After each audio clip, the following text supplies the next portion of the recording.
ఓం శ్రీకృష్ణాయ నమః. జై గురుదేవ్. వసుదేవసుతం దేవం కంసచాణూరమర్దనం దేవకీ పరమానందం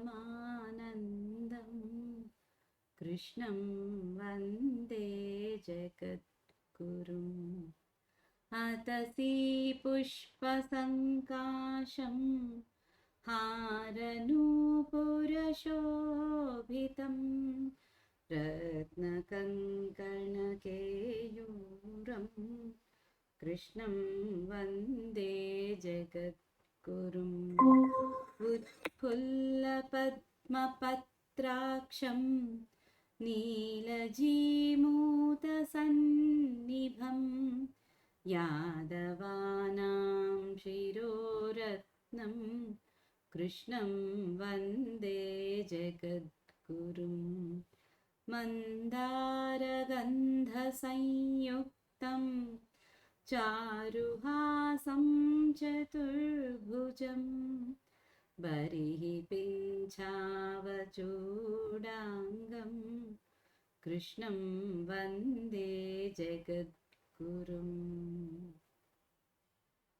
కుటిలాలకసంయుక్తం పూర్ణచంద్రనిభాననం విలసత్కుండలధరం దేవం కృష్ణం వందే జగద్గురుం. మందారగంధసంయుక్తం చారుహాసం చతుర్భుజం బరిహి పింఛావచూడాంగం కృష్ణం వందే జగద్గురుం.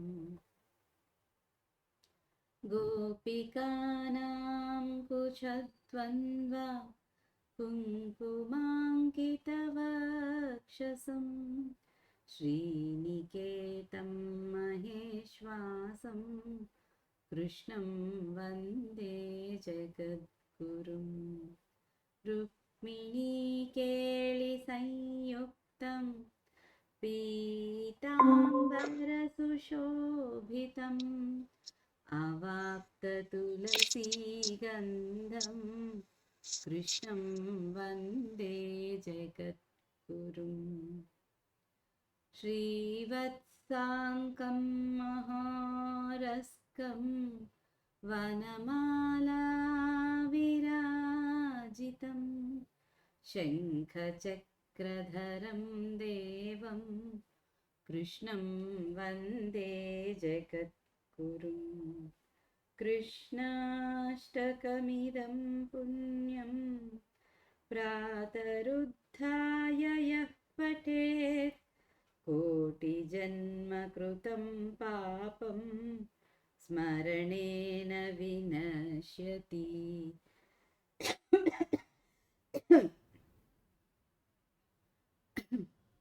జై గురుదేవ్ అండి అందరికీ. ఈరోజు మనం శ్రీమదాంధ్ర మహాభారతంలో ద్వితీయ ఆశ్వాసంలో ఉన్నాము. ఆది పర్వంలో 5వ భాగానికి వెళ్తున్నాము. ఇక నిన్నటి వరకు మనము గరుత్మంతుడు ఆహారాన్ని సమకూర్చుకొని స్వర్గానికి వెళ్ళి అమృతాన్ని తీసుకురావడానికి వెళ్తాడు. ఆ ప్రయత్నంలో ఆయన వాళ్ళ కిల్లుల్ని కింద పడకుండా కాపాడుతూ అలాగే ఆ చెట్టు కొమ్మను పట్టుకొని తన తండ్రి దగ్గరికి వెళ్ళి ఆయన సహాయాన్ని అర్థిస్తాడు. ఆ తర్వాత కశ్యపముని ప్రార్థనతోటి వాలకిల్య మునులు హిమాచలానికి వెళ్ళిపోతారు. ఈయన తాను పట్టుకున్న ఆ తాబేల్ని ఏనుగుని రెండింటినీ తినేసి ఇక రెడీ అవుతాడు. ఆయన ఒక్కసారి ఇలా స్వర్గానికి ఎగరాలి అని ఒక్కసారి రెక్కలు చాచి చరచంగానే అక్కడ ఉన్నటువంటి చెట్లల్లో లతలల్లో ఉన్నటువంటి పూలంతా దేవతలే కురిపిస్తున్నారు వానగా అన్నట్లుగా ఉందట ఆ సన్నివేశం. ఇక్కడ ఈయన స్వర్గానికి వెళ్ళడానికి ఉద్యుక్తుడవుతే అక్కడ స్వర్గంలో దేవసభలో దేవేంద్రుడికి దుశ్శకునాలు కనిపిస్తే దేవతల గురువైనటువంటి బృహస్పతిని అడుగుతాడు ఆయన. ఈ అపశకునాలకు కారణమేంటి గురువర్య అని అడుగుతాడు. అడిగితే బృహస్పతి ఇలా చెప్పడం మొదలు పెడతాడు. 83వ శ్లోకం.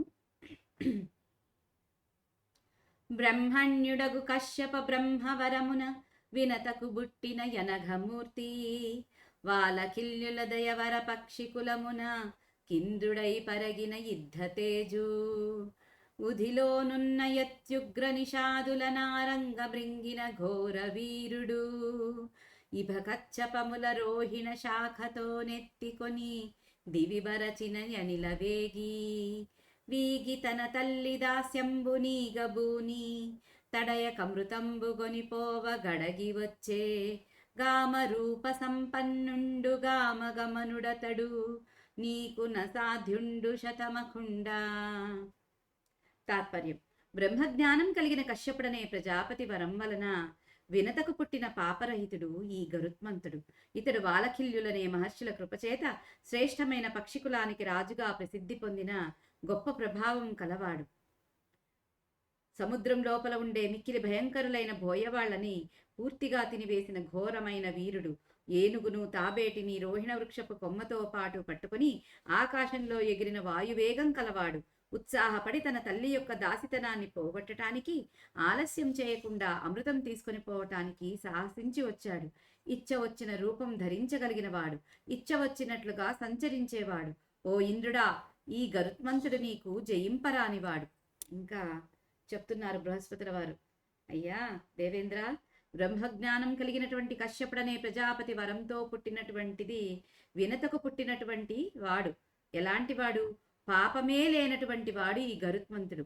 ఈయన వాలకిల్లులనే మహర్షుల యొక్క కృపచేత శ్రేష్టమైన పక్షికులానికి రాజుగా ప్రసిద్ధి పొందాడు. ఇప్పుడు ఎంతో గొప్ప ప్రభావం కలవాడు.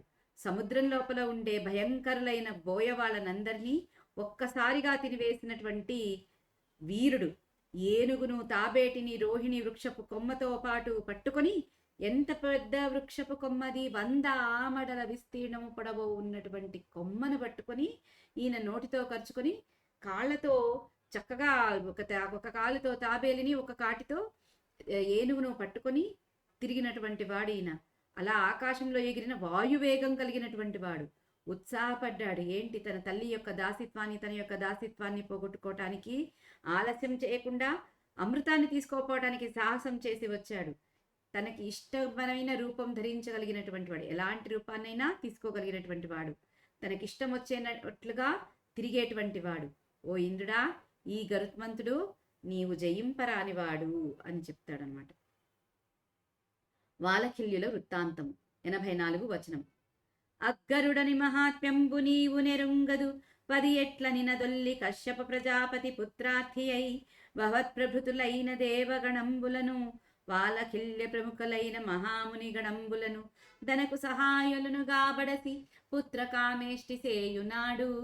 నీవు నీ బలంబున కుందగిన ఇద్మభారంబు మోచికొని యశ్రమంబున వచ్చువాడవై యల్పకుశపలాక్షేద్మద్భారంబులు మోచికొని వడవడావడంకుచు వచ్చువారి నల్పసత్వుల నంగుష్ఠ ప్రమాణ దేహుల నవరతోపావాస కృషీభూత శరీరుల వాలకిల్య మహామునులంజూచినగిన నమ్మునులు సిగ్గుపడి కడునలగి. తాత్పర్యం. ఆ గరుడుని గొప్పతనం నీవు కూడా ఎరుగుదువు. అది ఎట్లంటే, పూర్వం కశ్యప ప్రజాపతి పుత్రులను కోరువాడై నీవు మొదలుగా ఉన్న దేవతల సమూహాలను, వాలకిల్లులు మొదలుగా ఉన్న గొప్ప మునుల సమూహాలను తనకు తోడ్పడేవాళ్లనుగా పొంది పుత్రకామాష్టి అనే యజ్ఞాన్ని చేసేటప్పుడు నీవు నీ బలానికి తగ్గ కట్టెల మోపు మోసుకొని శ్రమ లేకుండా వస్తూ స్వల్పమైన దర్భల యొక్క మోదుగు కట్టెల యొక్క మోపులను మోసుకొని శ్రమచేత వడవడా వణుకుతూ వచ్చే హీనబలులను, బొటనవ్రేలంత మాత్రం కొలత ఉండే దేహాలతో కూడిన వారును నిరంతరం ఉపవాసం చేస్తూ ఉండటం చేత చిక్కిన మేనులు కలవారును అయిన వాలకిల్యులనే గొప్ప మునులను చూచి నవ్వగా ఆ మునులు సిగ్గుపడి మిక్కిలి కోపించారు.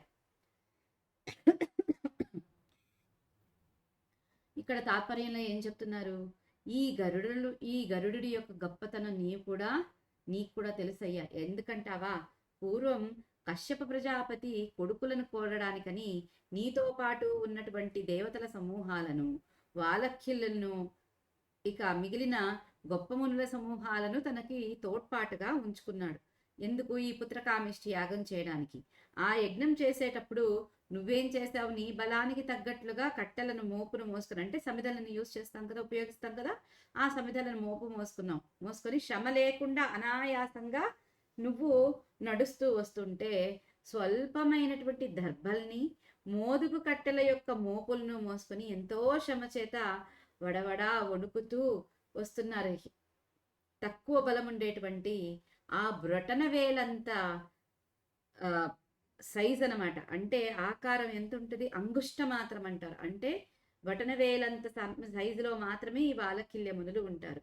అలాంటి వాళ్ళు అసలు కనీసం వాళ్ళు ఎప్పుడు ఉపవాసంలో ఉండేటప్పటికి శరీరం క్షీణమైపోయి ఉంటుంది.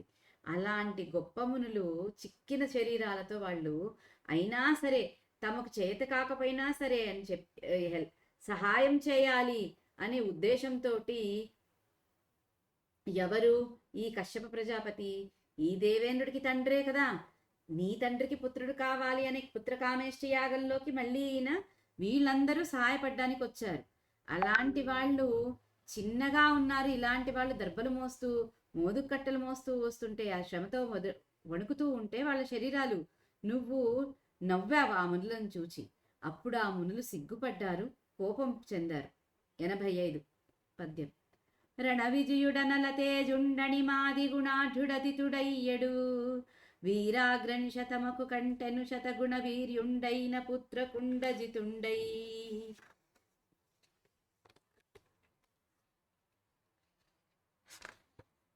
తాత్పర్యం.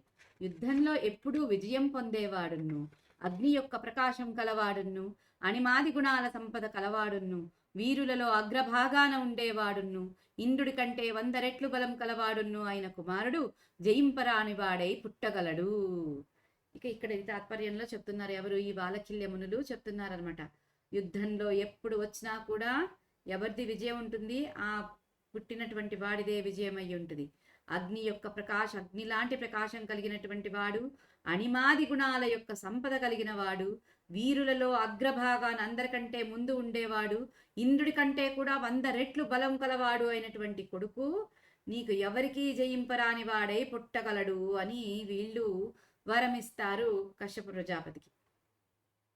విశేషం.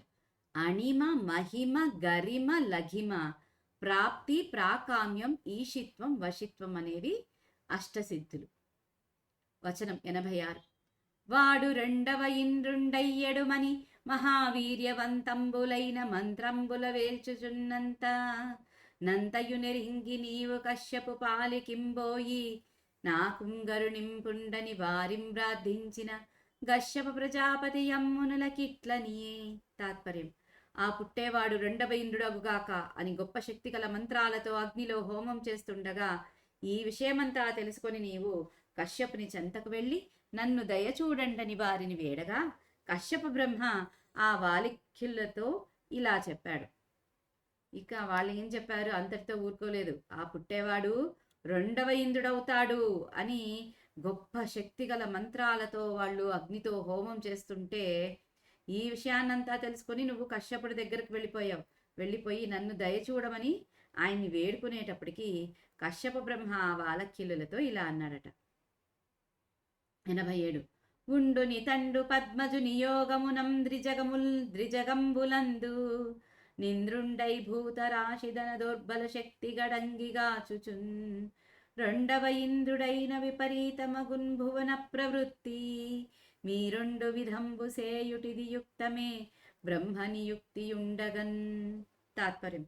ఇతడు బ్రహ్మ యొక్క నియమం చేత 3 లోకాలలో ఇంద్రుడిగా ఉండి జీవుల సమూహాన్ని తన బాహువుల బలం యొక్క సామర్థ్యంతో కాపాడుతున్నాడు. 2వ ఇంద్రుడు ఏర్పడితే లోకాల యొక్క వర్తన తారుమారవుతుంది. బ్రహ్మ యొక్క నియమం ఉండగా మీరు వేరే విధం చేయటం తగనా అని అడుగుతాడనమాట. అంటే ఇప్పుడు ఏం చెప్తున్నారు ఇక్కడ? బ్రహ్మ యొక్క నియామకంతో ఈ ఇంద్రుడు ముల్లోకాలలో ఇంద్రుడుగా ఉండి జీవుల యొక్క సమూహాన్ని తన భుజబలంతో సామర్థ్యంతో కాపాడుతున్నాడు. ఇప్పుడు 2వ ఇంద్రుడు పుడితే లోకాల యొక్క వర్తనంతా తారుమారు అయిపోతుందయ్యా.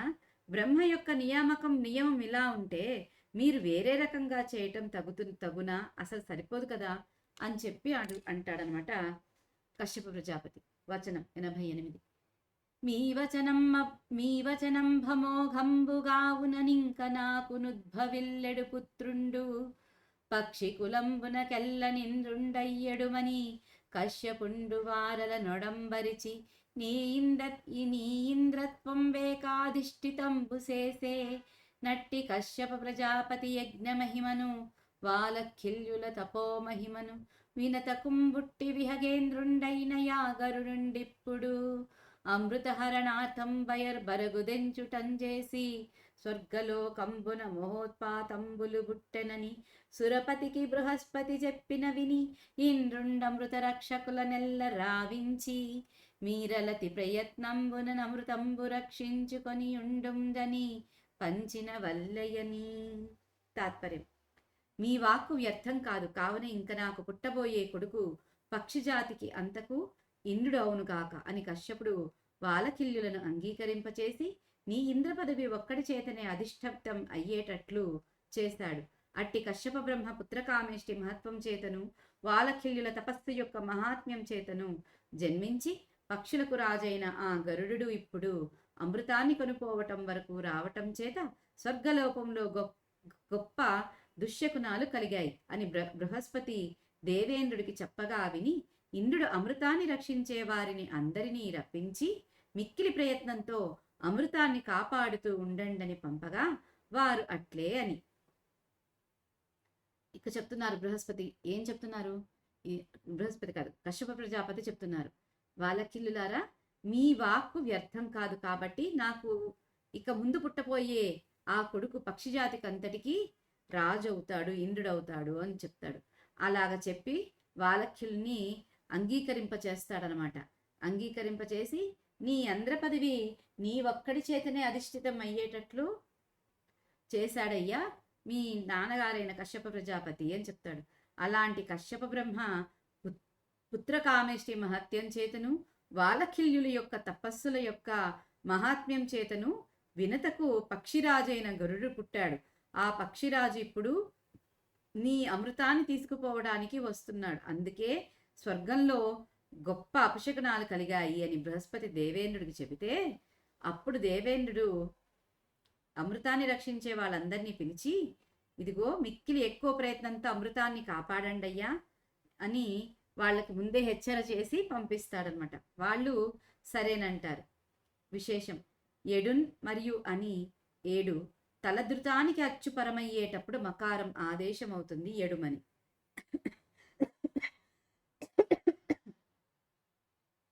89 వారలు బహుప్రాకారాకారులు వీరులు నిశాత ఖడ్గాది మహాదారుణ శస్త్రధరులు కృష్ణారుణ సీతపీత ఘనతరాంగత్రాణుల్. తాత్పర్యం: పెక్కు రకాలైన రూపాలు కలిగిన వారు, వీరులు, వాడి అయిన కత్తి మొదలైన భయంకరాలైన ఆయుధాలు ధరించిన వారు, నల్లని, ఎర్రని, తెల్లని, పచ్చని గొప్పవైన కవచాలు కలవారు అయిన ఆ అమృత రక్షకులు. ఇక ఇక్కడ ఏం చెప్తున్నారు? రకరకాల రూపాలు కలిగినటువంటి వాళ్ళట ఈ అమృతాన్ని రక్షించే వాళ్ళు వీరులు, ఇక పదునైన కత్తులు, భయంకరమైనటువంటి ఆయుధాలను ధరించినటువంటి వాళ్ళు ఇక ఎర్రగా, ఎరుపు, నలుపు, తెలుపు, పచ్చ, ఇక ఈ రంగులతోటి గొప్పవైనటువంటి కవచాలను ధరించినటువంటి వాళ్ళు ఆ అమృత రక్షకులు. 90 సమకట్టి యొక్క మొగిన ప్రమదులై నిలిచిరేయుబవలును రక్షాక్షములై అమృతము చుట్టును నమేయ బలులుండిరంత నతిరభసమునన్. తాత్పర్యం: అమృతాన్ని రక్షించటానికి నిశ్చయించి దృఢమైన పూనికతో ఏమరపాటులైన వారై నిలబడి రాత్రింబగళ్ళు రక్షించటంలో సమర్థులై ఊహింపరాని బలం కలవారు అమృతం చుట్టూ కావలి ఉన్నారు అంత మిక్కిలి వేగంతో. ఇక అమృతాన్ని రక్షించడానికి నిర్ణయం చేసుకున్నారు ఆ అమృత రక్షకులు. దృఢమైన నిశ్చయంతో ఏ మాత్రం పొరపాటు లేకోకుండా, ఏమరపాటు లేకోకుండా నిలబడి రాత్రి పగలు లేకోకుండా రక్షించటంలో నిమగ్నులైనటువంటి వాళ్ళు, సమర్థులైనటువంటి వాళ్ళు, ఊహించలేనటువంటి బలం కలిగినటువంటి వాళ్ళు, అలాంటి వాళ్ళ అమృతం చుట్టూ కావలిగా ఉన్నారట. అలాంటప్పుడు మిక్కిలి వేగంతో 91 వితతోల్కాశని పుంజమొక్కయొనగా విన్వీధి విక్షిప్త పక్షతి వాతాహతి ధూళి తూలశకలాకారంబులై వారిద ప్రతుతుల్ సాల్పడి నల్గడం జదరగా బారన్ మనోవేగుడై పతగేంద్రుండమృత కాంతితం అమృతాంతికంబునకు దత్పాలుర్భయం బందగన్. ఇంకొకసారండి. వితతోల్కాశని పుంజమొక్కయనగా విన్వీథి విక్షిప్త పక్షతి వాతాహతి ధూళి తూలశకలాకారంబులై వారిద ప్రతతుల్ సాల్పడి నల్గడం జదరగా బారన్ మనోవేగుడై పతగేంద్రుడమృతాంతికంబునకు దత్పాలుర్భయం వందగన్. తాత్పర్యం: విరివి అయిన నిప్పు కణాలతో కూడిన పిడుగుల సమూహమా అనేటట్లుగా ఆకాశ మార్గంలో విదల్చబడిన రెక్కల నుండి పుట్టిన గాలి దెబ్బచే అటు నిటు కదిలి మబ్బుల సముదాయాలు దూది పింజల ఆకృతి కలవై వరుసగట్టి 4 దిక్కులకు చెదిరిపోగా అమృతాన్ని రక్షించేవారు భయపడేటట్లుగా మనస్సు యొక్క వేగం వంటి వేగం కలవాడై గరుడు అమృతం దగ్గరకు ఎగిరి వెళ్ళాడు. ఇక అతి వేగంతో ఎలా వచ్చారంట గరుత్మంతుడు అక్కడికి? ఎన్నో విరివైనటువంటి నిప్పు కణాలతో కూడినటువంటి పిడుగుల సమూహాలొచ్చాయా అన్నట్లుగా శబ్దం చేస్తూ ఆకాశంలో తన రెక్కలను విదిలించారంట. ఆయన రెక్కలు విదిలిస్తే పిడుగులు పడ్డాయేమో అన్నంత శబ్దం వచ్చిందట. ఆ రెక్కలు విదిలిస్తే వచ్చిన గాలితో మబ్బులన్నీ పక్కకు వెళ్ళిపోయి దూది పింజల్లాగా అయిపోయాయట. ఇక అమృతాన్ని రక్షించే వాళ్ళు భయపడేటట్లుగా మనస్సు లాంటి వేగం కలిగినటువంటి వాడైనటువంటి గరుడు అమృతం దగ్గరికి ఎగిరి వెళ్ళాడట. అంతా 93. గరుడు అమృత రక్షకులతో యుద్ధము చేయుట. కల్పాంతానలకీలా కల్పాయత పక్షుభక్షిగణ విభూ శౌర్యా కల్పుగని అమృత రక్షుల నల్ప క్రోధులైతాకిరార్చి కడంకన్. తాత్పర్యం: ప్రళయకాలంలోని అగ్నిజ్వాలలతో సమానమైన విశాలమైన రెక్కలు కలిగిన వాడును, పక్షిగణాలకు రాజున్ను, శౌర్యమలంకారంగా కలవాడున్ను అయిన గరుత్మంతుడిని చూచి అమృతాన్ని కాపాడేవారు అధికమైన కోపముతో అరిచి పూనికతో ఎదుర్కొన్నారు. ఇక ప్రళయకాలంలో అగ్నిజ్వాలలతో సమానమైనటువంటి విశాలమైన రెక్కలు కలిగిన వాడు మన గరుత్మంతుడు. ఇక పక్షిగణాలకు రాజు, శౌర్యమే అలంకారంగా కలిగినటువంటి వాడు. అలాంటి గరుత్మంతుడిని చూసి అమృతాన్ని కాపాడేవాళ్ళు అధికమైన కోపంతో అరిచి ఇక ఆయన్ని ఎదుర్కొన్నారట. 94. తడబడనేసియు వైచియు బొడిచియు వివిధాస్త్రశస్త్రములనుద్ధతులై కడుకొని యుద్ధము సేసిరి కడిమిమె ఎన్విభుధవరులు గరుడని తోడన్. తాత్పర్యం: తొట్టుపడేటట్లుగా బాణాలు ప్రయోగించి పలు రకాలైన శస్త్రాస్త్రాలతో పడేసియు క్రుమ్మియు గర్వించిన వారై ఉత్సాహం పొంది పరాక్రమంతో దేవతా శ్రేష్ఠులు గరుత్మంతుడితో యుద్ధం చేశారు. ఎలా చేశారంట వాళ్ళు? బాణాలు విపరీతంగా వేశారంట. రకరకాల శస్త్రాలతో అస్త్రాలతో ఆయన మీద వేసేసి కుమ్మేసి ఇక గర్వంతో నిండిపోయి ఉత్సాహంతో పరాక్రమంతో ఈ అమృత రక్షకులందరూ గరుత్మంతుడితో యుద్ధం చేశారట. 95. గరుడుండును నిజ పక్ష విక్షిప్తరజో వృష్టిన మరవరుల దృష్టి పతంబు గప్పి స్వర్గలోకంబు నిరాలోకంబుగ చేసిన నమరేంద్రు పనుపనంబవనుండారజో వృష్టి చదర వీచెనంత.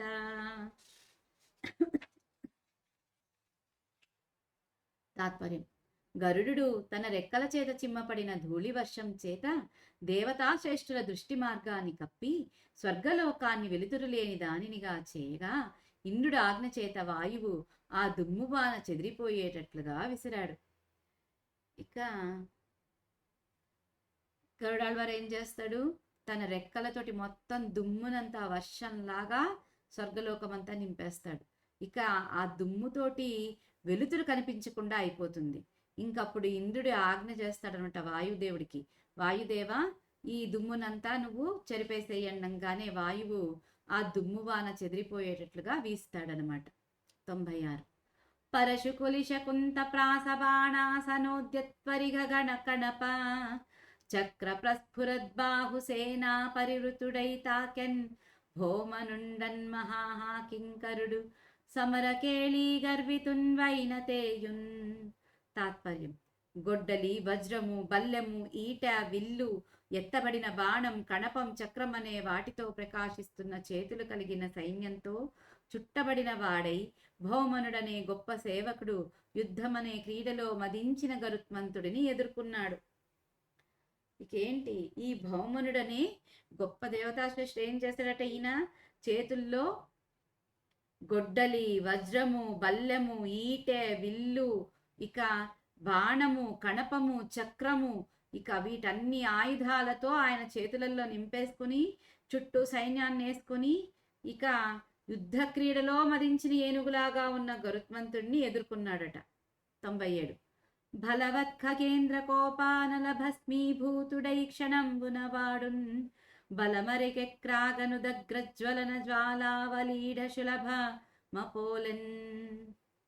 తాత్పర్యం: బలవంతుడైన గరుత్మంతుడి యొక్క కోపమనే అగ్నిచేత బూడిదైన వాడై క్షణకాలంలో ఆ భౌమనుడనేవాడు బలం నశించి పైకి లేచే అగ్నిమంటల చేత కాల్పబడిన మిడతయే అన్నట్లుగా దగ్ధుడైనాడు. ఇక అలాంటి వాడు బలవంతుడైనటువంటి గరుత్మంతుడి కోపమనే అగ్నితో బూడిదైపోయాడట.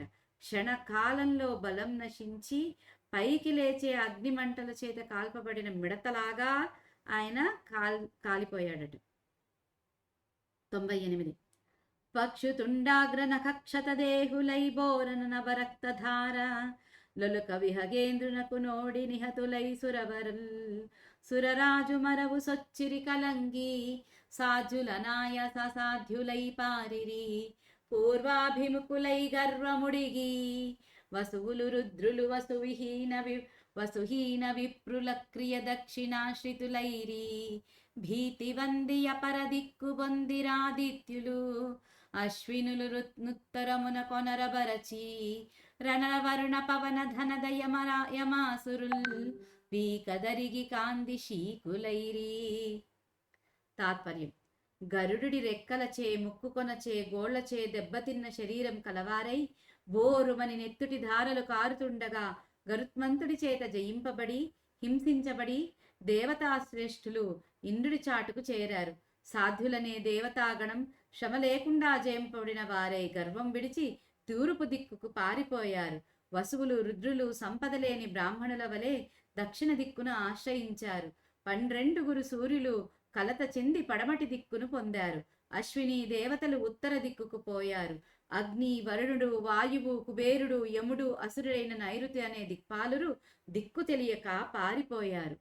ఇంకా గరుత్మంతుడు ఎలా యుద్ధం చేశారంటే ఆయన రెక్కలతో దెబ్బలు తిన్నారు, ఆయన ముక్కు కొనలతో దెబ్బలు పడ్డారు, గోళ్లతో దెబ్బలు తిన్నారు. వాళ్ళ శరీరాలన్నీ రక్తంతో బోర్మని కారిపోతుంటే నిండిపోయి ఇక గరుత్మంతుడి చేత పరాభవింపబడి హింసింపబడి ఈ దేవతాశ్రేష్ఠులందరూ ఇంద్రుడి వెనకకు వెళ్ళిపోయారు. ఇక సాధ్యులనే దేవతాగణం శ్రమ లేకుండా ఇక పరాభవింపబడి గర్వాన్ని వదిలేసి తూర్పు దిక్కుకు పారిపోయారట. ఇక వసువులు, రుద్రులు సంపదలేని బ్రాహ్మణులలాగా దక్షిణ దిక్కున ఆశ్రయించారట. ఇక 12 సూర్యులు కలత చెంది పడమటి దిక్కుకు వెళ్ళిపోయారట. అశ్విని దేవతలు ఉత్తర దిక్కుకు వెళ్ళిపోయారట. అగ్ని, వరుణుడు, వాయువు, కుబేరుడు, యముడు, అసురుడైన నైరుతి ఈ అనే దిక్పాలకులందరూ కూడా దిక్కు తెలియకోకుండా పారిపోయారట. విశేషం: అలంకారం, ఉపమ, శ్లేష. 99 తలరగరేణు క్రతన ప్రలిహ ప్రరుజాశ్వకృంత పదన ఖులను రక్షుల గులిశని శాతన కావలి భక్షీంద్రుండు రచ్చి వందరలాడెన్. ఇంకొకసారండి. తలరగరేణు క్రతన ప్రలిహ ప్రరుజాశ్వకృంత పదన ఖులను రక్షుల గులిశని శాతన కావలి భక్షీంద్రుండు వచ్చి వందరలాడెన్. తాత్పర్యం: రేణువు, క్రతనుడు, ప్రలిహుడు, ప్రరుజుడు, అశ్వకృంతుడు, పదనకుడు అనే కావలి వాళ్లను సంభ్రమించేటట్లుగా గరుడు వజ్రం వంటి వాడి అయిన గోళ్ల వరుసతో చీల్చి ముక్కలు చేశాడు. ఇక్కడేం చెప్తున్నారు? ఆ అమృత రక్షకులైనటువంటి రేణువు, క్రతనుడు, ప్రలిహుడు, ప్రరజుడు, అశ్వకృంతుడు, పదనకుడు అనే వీళ్ళని వజ్రం లాంటి వాడి అయిన గోళ్లతో ముక్కలు ముక్కలుగా కోసాడట. ఈ రోజుటికి ఇంతటితో స్వస్తి. మహాభారతం నారాయణీయం తీసుకోండి.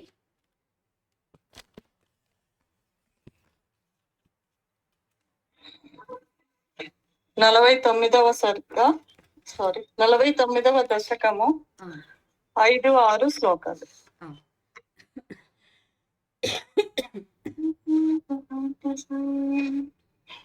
నిరీక్ష బృందావనమీక్షణంద ప్రసూన కుంద ప్రముఖ ద్రుమౌఘం అమోదాశాద్వల సాంద్రలక్ష్మ్యా హరిన్మణి కుట్టిమ పుష్ట శోభం. చాలా బాగా చదివావాణి. అయితే బృందావన మీష, ఆ మీష దగ్గర కొద్దిగా పొరపాటు పడ్డావు. ఓకే. దేవా, బృందావనమునందు బాగుగా వికసించిన పూలతో విలసిల్లుచున్న చక్కని మల్లె పొదలు, ఆకర్షణీయముగానున్న మహావృక్షములు కనువిందుగావించుచున్నవి. అంతటను నేలపై అలముకొని యున్న పచ్చికలు పచ్చల శోభలను తలపింపచేయుచున్నవి. దర్శనీయముగా ఉన్న అట్టి బృందావనమునుగాంచి నీవు ఎంతయో సంతసించితివి. ఇక వీళ్ళందరూ తయారైపోయి చక్కగా అన్నీ ప్యాక్ చేసేసుకొని బృందావనానికి వెళ్తున్నారు. ఆ బృందావనానికి వెళ్ళాక ఎలా ఉందట బృందావనం? ఆ బృందావనం చక్కగా వికసించిన పూలతో, మల్లె పొదలు, రకరకాల ఆకర్షణీయమైనటువంటి మహావృక్షములు అక్కడ వాళ్ళకి కళ్ళకు అందంగా కనిపిస్తున్నాయట. ఇక నేల మీద పచ్చికలు ఎలా ఉన్నాయట, పచ్చలు ఎలా మెరుస్తాయో అలాగా పచ్చికలు శోభతో వెలుగుతున్నాయట. ఇక అలాంటి అందంగా ఉన్నటువంటి ఆ బృందావనాన్ని చూసి నువ్వు ఎంతో సంతోషించావు స్వామి అని చెప్తున్నాడు నారాయణ భట్టతిరివారు. 6 నవాక నిర్వ్యూఢ నివాస భేదేషు అశేష గోపేషు సుఖాసితేషు వనశ్రియం గోప కిశోర పాలి విమిశ్రిత పర్యవలోకథాస్త్వం. బాగా చదివావని. పరమాత్మ, గోపాలురందరూ అచ్చట క్రొత్తగా అనేక విధములైన భవనములను నిర్మించుకొనిరి. ఆ గృహముల వరుసలు అర్ధచంద్రాకారములో అలరారుచున్నవి. భవనములందు గోపాలురు సుఖముగా నుండిరి. అప్పుడు నీవు నీ తోడి గోపపాలకులతో కలిసి అంతటను సంచరించు బృందావన శోభలను తిలకించితివి. స్వామి చెప్తున్నాడు ఇక్కడ నానబట్ట తిరివారు. గోపాలులంతా అక్కడ అనేక రకాలుగా, క్రొత్త రకాలుగా భవనాలన్నిటినీ నిర్మించుకున్నారు. ఆ గృహాలు ఎలా ఉన్నాయంట? వరుసగా అర్ధచంద్రాకారంలో ఉన్నాయట. భవనాలంతా ఎంతో అందంగా నిర్మించుకున్నారు. అలాంటి భవనాల్లో ఈ గోపాలురందరూ సుఖంగా ఉన్నారయ్యా. అప్పుడు నువ్వు నీ తోడి గోప బాలకులతో కలిసి అంతటా తిరుగుతూ ఈ బృందావన శోభలను, అందాలను చూసావయ్యా అని చెప్పి చెప్తున్నారు. ఈ రోజుటికి ఇంతటితో స్వస్తి.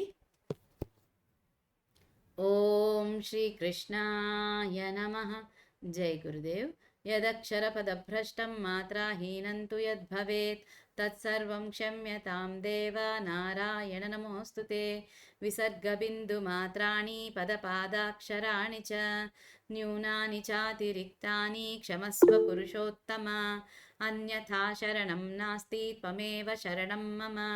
తస్మాత్ కారుణ్యభావేన రక్ష రక్ష జనార్దన. లోకా సమస్తా సుఖినో భవంతు. లోకా సమస్తా సుఖినో భవంతు. లోకా సమస్తా సుఖినో భవంతు. ఓం శాంతి శాంతి శాంతి. సర్వం శ్రీ శ్రీ సద్గురు చరణారవిందార్పణమస్తు. జై గురుదేవ్.